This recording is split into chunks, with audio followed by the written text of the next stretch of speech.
Ayan. Another day, another dollar. Harvest tayo ng talong ngayon. Kasamahan natin si Abergis. Ayan, sa Abergis. Ito yung Calexto F1 natin. Hitik yung bunga niya. Yan. So itong aking bilas ko. Ber, yung Paldo. Bakit mo sinabing paldo? 60 per kilo. 60 dati, 100 na sinabi mo, bumaba. Bumaba. Sayang yung 40 peso. Ito, nilapag na niya. So yun, daming bulaklak na pasunod. Then ayan,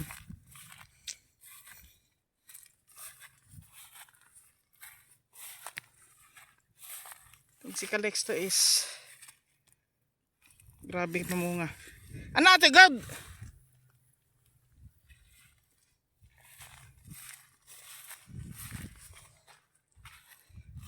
Yan, nagawa natin, kinukuha natin yung mga naiwan na malalaki, kasi pag next harvest ito, parent na, magulang na.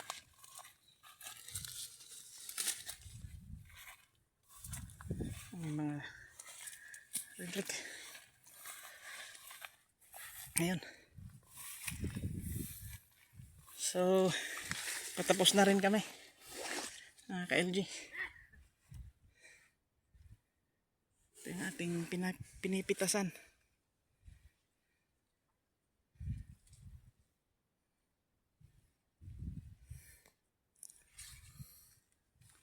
Ganda na rin.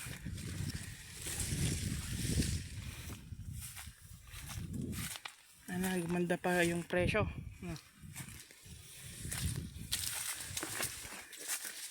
Taas baba hanggang talong. Yan o, daming bulaklak, daming mga buko pasunod. Kailangan ng kanto, abonuhan ulit natin para makasabay yung mga buko niya, yung mga bulaklak mabuo.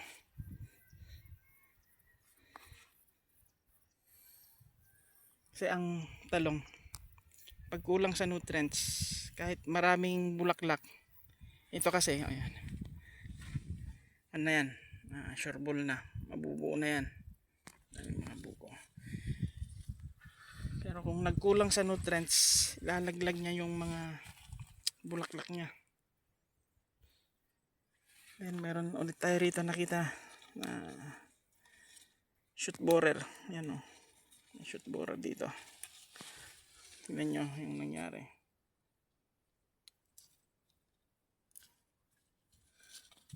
Yun o, ang nangyayari kasi mga ka-LG, diba umuulan,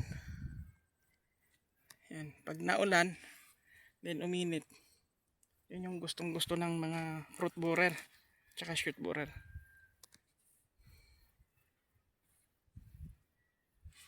So kailangan ulit natin ng pang control.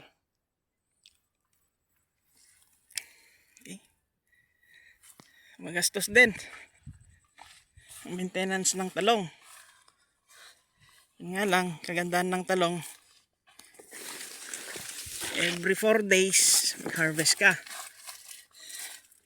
Pero kung hindi mo naman bibigyan ng maintenance, unti lang din yung maha-harvest mo, kasi nga yung kalaban natin is yung fruit borer. Yun talaga yung kalaban natin dito sa talong, fruit borer, fruit and shoot borer. Wala nang iba. Fruit fly, the same time. So, yung attractant kailangan natin na sabit dito. Lagay tayo rito sa may bayabas. Then doon sa may kamatsili, doon sa dulo-dulo.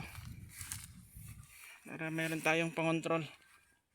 Pero ito mga ka-LG, mga fruit fly ng bayabas.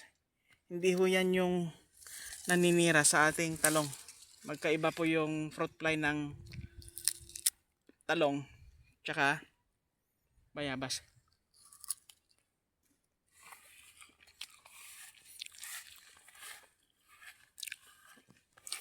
Kasi kung isa lang yung fruit fly ni bayabas tsaka ni talong,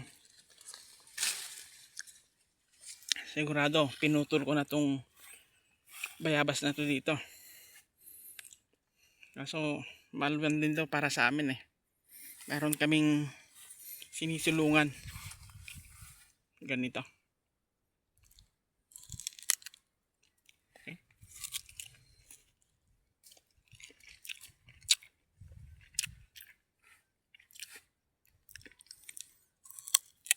Meron ka pang mamerienda.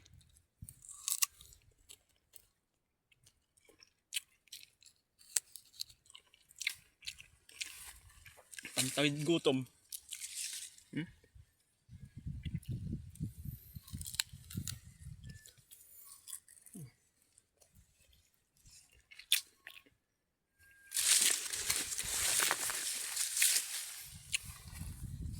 Tamis.